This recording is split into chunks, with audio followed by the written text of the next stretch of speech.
what I tell people that are doing that is you need to be really serious about your product. If you are going there, if you are going to ask someone else for their money and they're going to give it to you, they will expect a product in return. And hopefully it's not a product that they're going to get 2 years from now. So I say, like, get your shit in order, get your orders, get your samples, get your production ready, make sure your margins are working for you, right? Like, you are basically ready to launch a business. Do you have a brilliant product idea but don't know where to start to get it made? Or are you looking to level up your product but afraid to take it overseas? If so, you're in the right place. Hi, I'm Jackie. And I'm Erin. And we are the Sourcing Gals, your trusted guides to everything you need to know about sourcing, manufacturing, and scaling your product overseas. Whether you are just starting out or you've been making your own product for a while, we are here to help women source products overseas without the overwhelm. In each episode, we'll share insider tips, actionable strategies, and inspiring stories to help you source more effectively, save time, and boost your profits. Duh! We know how hard it can be to juggle the ins and outs of product development, but don't worry, we've got your back.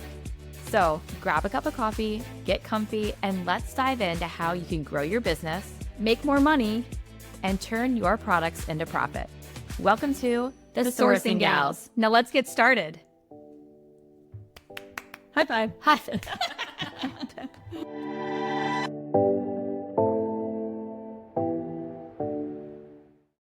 Hello and welcome back to another episode of The Sourcing Gals. Okay, today's a fun one. Jerry Maguire, great movie. Like, one of my faves. Did you? Yeah. Oh, yeah. Like, but that scene, show me the money. Show me the money. Show me the money. That's what we're going to talk about today. Show me the money. Yeah. Show me the money. How do you fund your startup? Yes. It is a big, heavy question. And I'm hoping to learn some things because I'm still in the thick of all of it. Well, I think that to start out, it would be most sensible to say that the path is different for everybody. And the path that you take also is kind of dependent on what your goals are, where you want to be, and how soon. Very fair. Very fair. And things I'm still figuring out myself, to be honest. Well, and as your business evolves and changes, how you get that funding will evolve and change as well. So there's not, one answer for the entirety of your business path. It's this answer to get started, this answer when you're scaling, this answer when you get a huge order from Costco and you gotta make some things work like next week. Yeah. And I think it's, to be honest, something I didn't really think a lot about starting out. And maybe that's because I had saved what I thought was a decent budget set aside, right? Mm-hmm. And as you start to get in this business, you realize inventory is one cost, but then, man, all the other costs are where, it's really adding up for me, attending events and having them to fly and get hotels. And you think about advertising and whether that's on Meta or, again, you're paying sponsor fees or you're paying affiliates, right? All these things start to add up. So that cost of goods budget that I had in my mind and my marketing percentage that I thought is actually, it's becoming a little bit more like a 50-50 spend right now for me. Right. They do say that the earlier side of your business, your marketing will be a bigger percentage. Yeah, it makes sense. And I'm learning, right? I invest, I review how that investment went, and some are good and some are just not as good. So, okay, well then next year I won't make that investment again. Right. Right. So it's learning, but I do think for product-based entrepreneurs that are starting out, it is an important question. It is a very important question, especially when you have an inventory-based business. Like, it is going to cost you money. So how are you going to get there? I think the great news is that there's a lot of ways to get there now. There are a lot of ways to get there. And there are a lot of combinations and like amalgamations of these ways that you can use as well. And I will say that we talked about this in my episode on when I started Earnest Home. That was my biggest miscalculation, was I budgeted for product. I didn't budget for all the other shit. Yeah. Yeah. I would almost say whatever that product, well, I mean, and it's hard, right? Because different products have different cost of goods. If you're launching jewelry and an opening price point jewelry line, that's very different than $100 PJ sets, right? So, that depends. But I mean, every event I go to, it's $2,500. Like, ching, Right. every time I want to set up a booth, $2,500, ching. And then it's like, oh, wait, I got to fly there and get the hotel. So, I'm learning ching, that, ching, ching, ching. I'm learning these events, like kind of to earmark, $3,500 for each event that I'm going to, and how can that add up quickly? It can. And not to say that you need to go to events either, but that's just what I'm doing for my business. And the ROI has been great. But again, those investments, it's just not just thinking about what the product is costing you, but how are you going to market? Right. How are you going to be marketing your business? I think a lot of us have this idea, oh, it'll just organically happen and I'll find people on Instagram and Facebook. Like, yes, but there's going to be other costs there too. It might sound like we're putting the cart before the horse, but the reason I think we open with this is that how you're going to sell, how you go to market, how quickly you scale, that determines how much money you're going to need up front. Yep. And how you're going to get that money then. And how you're going to get it. So let's start with, I want to say easiest. It's not easy, but the simplest way, I like that idea, is that you're going to self-fund. Bootstrap. You're going to bootstrap it. You're going to use your own savings. You're going to use your own money to launch this business, right? Which is a great way to start for those that can afford to do that. Yes. And you have to think about not just product costs, but legal fees to set up your company. Again, that marketing piece. But if you can do it, it is by far the most simple, quick, straightforward way to get your product out in the world. Something I've talked to a few founders about this, and the way that I look at it, and I'm a risk taker. Okay. So I'm putting that out there that I'm definitely a quick start risk taker. So this isn't going to work for everybody, but most people put money in the stock market. And on average, your stocks yield a 10% return is kind of the average when you let it sit and you're not taking it, just let it go, right? Let it ride. Average is closer to 6, but that's okay.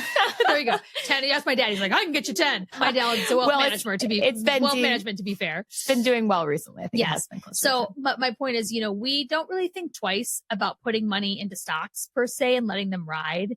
And I tell product-based founders, do you think your product can make more than 10% back on itself in a year? And they're like, well, yeah. I'm like, okay, then maybe instead of putting that money in stocks, you're putting it in yourself, right. Or maybe you're actually taking some money out of your stocks to bet on this idea. And depending on where you are in life, I'm never telling anybody to not be able to pay your mortgage and feed your family and do all those things. But if you've been smart and you've been savvy, I won't say smart, if you've been lucky enough to have put some money into other investments, I'll say that, and you were at a place where you can afford to take some risk, that's where I would start, to be honest. So I would, use that savings safely. Again, make sure you have your buffer because not everything's 100% foolproof either, right? But if you believe in what you're doing and you can bet on yourself, I just think the money all day long will come back tenfold. Right. And even if it's not tenfold, I'll give the example of my first business that I launched, and it took about $40,000. Product, website, marketing, shows to get that business up and going to a very consistent place. When I closed it, I closed basically even. Great. I made back everything I spent. And that $40,000 was just a start. I think that over the course of 3 or 4 years, I mean, it was a lot more, obviously. But when I closed, I basically broke even. I made back what I invested, which was my own money. I made maybe a little bit more. Great. So it wasn't a loss. It was a big learning experience. Yep. And then when I launched my jewelry company with that expertise in mind, I said, okay, I'm going to self-fund again, but I'm going to do this very differently. I'm going to budget way more for marketing. And what I'm going to do is I'm going to look at my numbers and I'm going to say, based on what I have to spend on inventory, do I think that I can sell X amount and make back all my money within the first quarter? And the answer was yes. I was being very conservative because I had come off of the tail of this other endeavor. And sure enough, I made back all the money I had invested within the first quarter. And so therefore, anything I did above and beyond there was growth focused. But I was able to start really small too. In jewelry, your minimums are much smaller, but that was a conscious choice I made because I still wanted to bootstrap. I still wanted to self-fund, but I wanted to do it in a smaller way. Yeah. I didn't want to self-fund with, 50 grand out of the gate. I wanted to self-fund with 2 grand out of the gate. Yeah. And it worked, and it's smaller, but that means growth is smaller. Yeah. That means the money I make back on that initial investment can only buy X amount more. So my point being that if you are self-funding, your growth is likely going to be slower, and that's okay. You just have to be very on your numbers to determine if the revenue you're making off your product, how you're reinvesting it, and make sure you're investing in raising the bar and raising the bar and Correct. raising the bar as you go. Yeah, that's an awesome story. So let's talk about those that, okay, yes, I probably am going to chip in, and most likely every product-based owner is going to chip in something from their own money to get started. But there's another way that actually someone I worked with a couple years ago did it, and she crowdfunded. Mm-hmm. So she used her own money and investment to get a viable sample. So, similar thing to kind of getting through our course, right, that we offer is like, we're going to get you to a place where you have a viable, margin-friendly, perfect sample to go to market with. So she got to that place where she could then go do a photo shoot, get some assets done, get some pictures taken. And she did a I Fund Women campaign, and it was very successful. She raised, I think, almost $20,000 for her initial product development run. I could be wrong on that, but I want to say it was not, she had an expensive product. She had $150 item product. And so she raised money, and it fully paid for her first production run. Now, what I tell people that are doing that is you need to be really serious about your product. If you are going there, if you are going to ask someone else for their money and they're going to give it to you, they will expect a product in return. And hopefully it's not a product that they're going to get 2 years from now. So I say, like, get your shit in order, get your orders, get your samples, get your production ready, make sure your margins are working for you, right? Like, you are basically ready to launch a business. Yeah. And before you're cutting that first purchase order to the factory, you are now going to go back to the audience, back to your crowd, back to your network, call it friends and family, to fund that first production run. And guess what? They actually get a product at the end of the day too. So not just giving you money, they're actually getting something for it. So I remember I had pre-ordered one of her items, and it became the perfect gift for me to give to somebody else, right? Because it was in the baby space. So it was like, great, this is going to be a great present for my next baby shower. And it was perfect. So people want to help. People want, your friends and your family want to support you. So that is a very easy, low entry price point way to get your friends and family and network. And when you're on those platforms like GoFundMe or, again, I Fund Women, people also search on those sites. They're looking for unique, innovative products that they want to also be a part of, right? They want to be a part of that journey, that first production run. So those are really, there is effort and work that goes into setting those up. They're not just like a light touch. You have to have, again, some photography and some video, and they want to hear about your story, but it's also a great marketing tool. You also have to know your numbers. You have to know what your margins are. You have to know what your minimums are. You have to know what you need to actually execute the plan and then deliver upon your plan. Correct. Which is great. Yeah, but it's a great way to do it. And then she ended up with the profit she made from that. She was able to go and buy her next production run, right? And like run a sustainable business.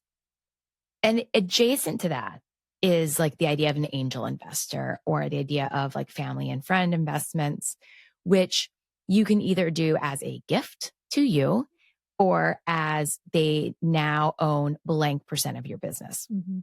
So kind of like shares. Yep. So if you're doing that, maybe someone gives you $10,000 and they're going to own 5% of your company or something like that. So then at the end of the year, you make 20,000. Well, then they're going to get that 5%. And then over the course of how many years, maybe they get their initial investment back. And that takes a lot of bookkeeping. You should probably like have someone financially who's kind of keeping track of that if you choose to go that route, but it is a route.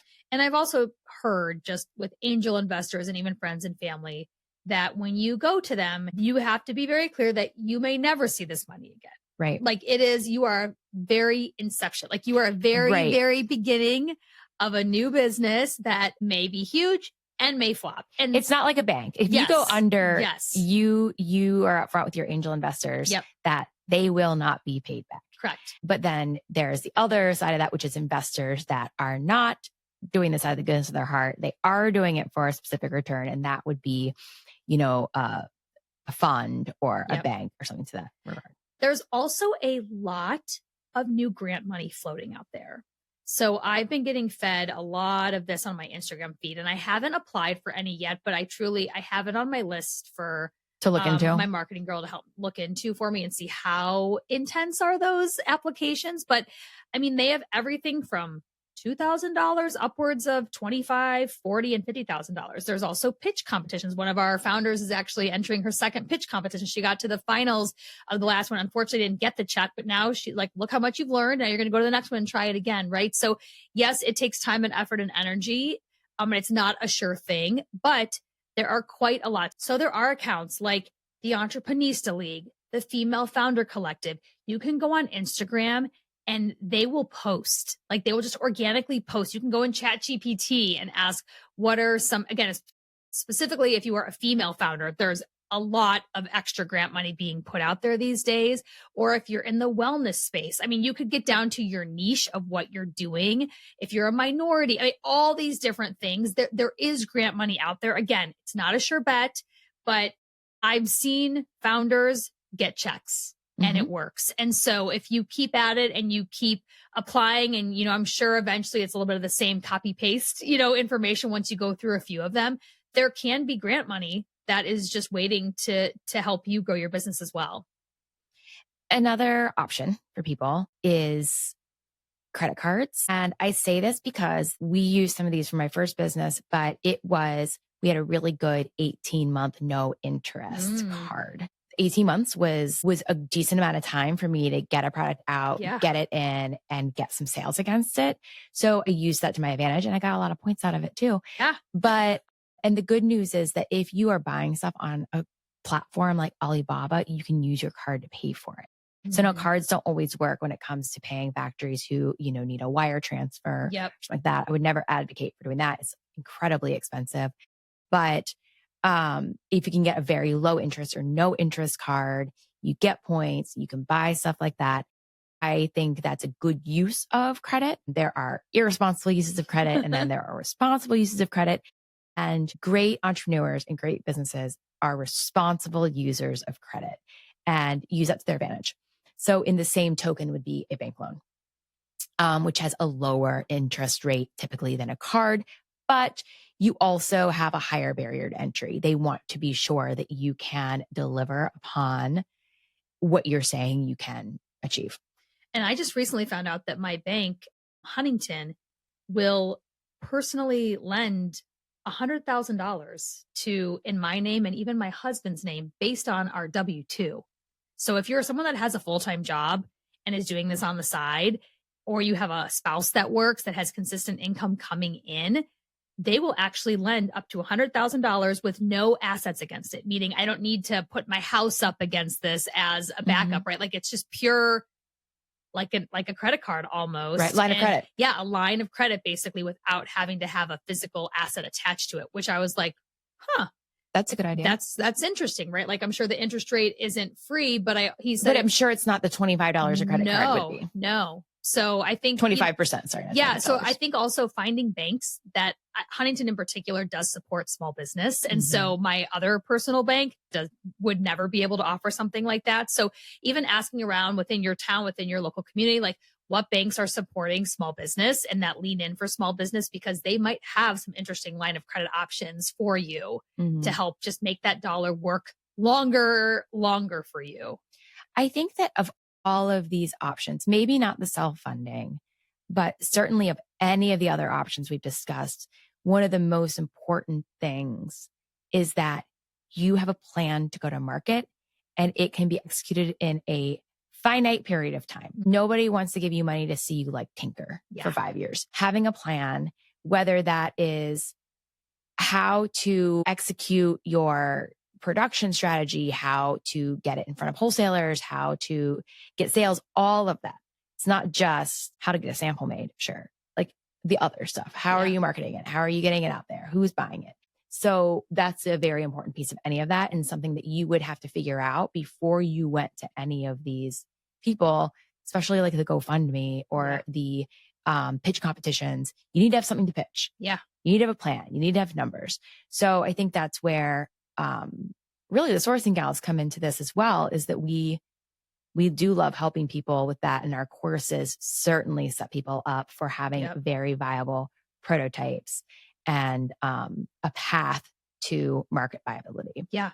And someone actually told me that the financial tools that we had built in our course have helped them build the business plan to go pitch. I literally had a student the other day pull me aside and tell me that was so cool. She's like, literally, I was able to sit and go through my numbers and use your tools, and they're going into my investor pitch. Like, I'm using them in my deck. And I'm like, that's so great. You know, just really cool to see that the tools that we use day in, day out, that big brands have used, right? Like, sharing that information with her has now enabled her to go and feel confident as she is going to literally pitch to investors here soon. That's fantastic. Yeah. And once you're in that position, once you have a viable prototype, then we do also recommend, between the two of us, Mercury. Yes. Which is a tool that we love and use. And one of the key reasons we like it is because not only do you get checking and savings and a credit card, and you get some pretty good percentages back on your credit cards, but no transfer fees. Yeah, no wire fees. No international wire fees. Like, no I have been paying fees. $85 a wire with my other bank. And even domestic ACH fees, where I'm just going from US bank to US bank. I was paying $25, I think, or $30, and there's none. There's none. And guess what? We just set up our a new Meta account, and under a specific credit card with a click of a button. With Mercury, right? With Mercury. Okay. We have a credit card now set up for Meta. I can put a spending limit on it because, unfortunately, we did get hacked through our Meta account a couple months ago. So we can put a spending limit and freeze that card. So after it spends X hundreds of dollars, no longer can accept fees. So it's like, it's protection as well. But with a click of a button, we now have another credit card that can track just Meta spend. And I can add another credit card to track just this. Like, you can segment your business out, and it attaches to QuickBooks and integrates so fluidly. Like, we are huge fans of it. We now have it. I literally set it up for all of my businesses, and including the sourcing gals. And actually, we'll have in the show notes our affiliate link. We do have there's a promo that we're able to offer with that as well. So we'll have that linked below. If this is something where you're already in the world of sending wire transfers, like I'm telling you, there is no cost to set it up. It's free. Everything about it is free, which is like, I'm like, where do you make your money? Well, they're a bank. They're still a bank in a sense where your money's going to be sitting in their platform, right? So they're going to be investing it and doing their things like they do that helps make, how they're making their money in the back end. But there is no monthly charge. There is no setup fee. It is seamless, and it is so intuitive. Like, I am not smart when it comes to this type of stuff, and I can do it. It's so straightforward and easy. Yeah. I set ours up the other day while we were eating lunch. Yeah. It's great. So highly recommend. # not paid ad, but really we do love Mercury. The other thing I was going to mention, sorry, going back to how you're going to market and what your end goal is. There is also a company, and if you DM me if you're interested, but there is a company that specifically, it's a women-based company that funds women-based businesses with purchase orders from big box retail. So explain what that means. So basically, let's say I go and I pitch my pajamas to a Nordstrom's, and Nordstrom's like, great, we love them. Here's a $50,000 purchase order, which means I need to now go make pajamas for Nordstrom's, and I need to wire my factory probably a portion of that cost. And let's say I don't have $50,000 or whatever, again, the cost of goods, it's going to cost me 25, let's say. I don't have 25K to go give to my factory to get that made. I can go to this, call it a fund, for lack of a better word, this group that will see me as a female business owner with a hard purchase order in my hand from a well-known retailer. They will lend me the money to pay for that. Now, of course, there's going to be an interest. They're going to take a piece of it, but that is their business model, that they lend money to female-owned businesses that have purchase orders from retailers, because they know when you go get that big $250,000 PO from Target or whatever, like, you probably won't have that money, right? So they're going to come in and they're going to bridge the gap there. That's so smart, because that's one of the biggest kind of like catch 22s Yes. that I see in this industry is like, of course, you want to go out there and you want to sell it to Walmart. You want to sell it to Target. You want to sell it to everybody and their brother. But when they give you that PO, you have to front that money to the factory. Exactly. And if you're getting, you're like, we got $1 million. Okay. Well, you have to give $250,000 to your factory. Exactly. So I think it's called a factoring company. I've also been introduced to another company that does not take a percent of your company, but they will help fund you, do your 3PL, meaning your fulfillment and even your product development. So there are companies out there that aren't necessarily going to come in and want a percentage of your business. But I think at that point, you have to be at a place where you are a viable business, where they realize there's a lot less risk, right? Than like truly trying to get initial money to get off the ground, right? So all these different, there's options around, there's opportunities I'm finding, I'm hearing more about it. And so, but I think it all goes back to having a plan and having a product that is market ready before you start actually going out and getting those funds, so that you can be really strategic about that money that you're borrowing from somebody else, you're borrowing from yourself or whoever that is. So, but there are a lot of different ways to approach it. And to your point, the way in which you want to go to market is going to also dictate how much you need and how fast you need it. I think the most common thing that people do is they self-fund up until they get their viable prototype. And then that still costs maybe a couple $1,000s. Yeah. If you're talking about international FedExing back and forth, if you're talking about molds, if you're talking about getting base fabric, if you're talking about setting up a website and all of that stuff, most people self-fund up until that moment. And then they say, okay, here's what it looks like. Here's what I can sell it for. Here's the money I'm going to make. Now I need to go find funding. And so I think it's a very powerful piece of information that people can get to determine their next step. And honestly, what I would recommend, because you don't know what you don't know. You don't know how fast it's going to go. You don't know viability. You don't know market conditions. You don't know any of that until you're to the point where you can sell something and place an order. Yeah. And it'll be interesting to see, even just within my own business, I have a lot more product-based entrepreneurs, female specifically, that are a lot further along than me, that I've recently had chirping in my ears to say, do not take an investor. You will do this yourself. You will do it smart. You will do it slow, but you will do it right. Like, it's just been very interesting. Literally, I've been traveling a lot this past couple of weeks, doing a bunch of different trade shows. And I had 3 different women come up to me and just say that to me recently. Like, I know it's enticing and it'd be so much easier, but like, don't do it yet. Don't do it yet. Don't do it yet. So it's just, again, it's interesting. Right. We'll see. Like, we'll see how long I can keep doing it myself, because I still am self-funding it right now. But if some big pops hit, which I'm hoping they will next year, it might force my hand a different way. And again, how fast I want to go. The question is, do you want to hold on to your brand forever? Is this like a long game where maybe then you don't want an investor and you don't want someone else, sitting next to you or having any say in your business? I think there's a little bit of that too, in regards to who you get in bed with, right? Who becomes that investor. And I've also heard, I was actually at a seminar where they were talking about investors, and now is the best time ever as a founder. Like, you get to ask the investor questions. Like, it's dating both ways now. It's not just, if you're desperate and you need the money, okay, yeah, you probably don't have a lot of say. But if you can be strategic and you can hold out for that right partner, like, you want to ask those questions. You want to make sure you're aligned. You want to make sure they believe in where you're going with your business. Because the last thing you want is to have money from somebody who's not aligned. Right. And then now all of a sudden they get a vote in your business or a portion of your business if you do all this work, and then they get to win on the back end of it. Right. Right. Which is where some of the other things we talked about come in handy, whether it's the line of credit from your bank, or whether it's the grants or things of that nature, where you get other people's investment without their ultimate say in your business or stake in your business. Yeah. So again, there's no right, wrong way to do this. There are so many ways to do it. And again, a lot of it depends on where you want to go, how fast you want to get there. But hopefully you guys have all gleaned a bunch of different information in regards to where you might be sitting within your journey. If you're pre-launch, if you're in it and trying to manage through it, or if you're on the other side. Anyone listening has had experience with any of these, like, please send us DMs, give us comments. Like, we are both very early in this journey. I've never, taken on an investor. And so we, I only have the experiences that other people tell me, which have been some great and some not so great. Well, because our experience, our expertise lies in manufacturing. Yeah. So this is an area where we can only share what we have personally done or what, folks in our orbit have done. So passing along what's helpful, what is informational, and we hope it's the same for you all.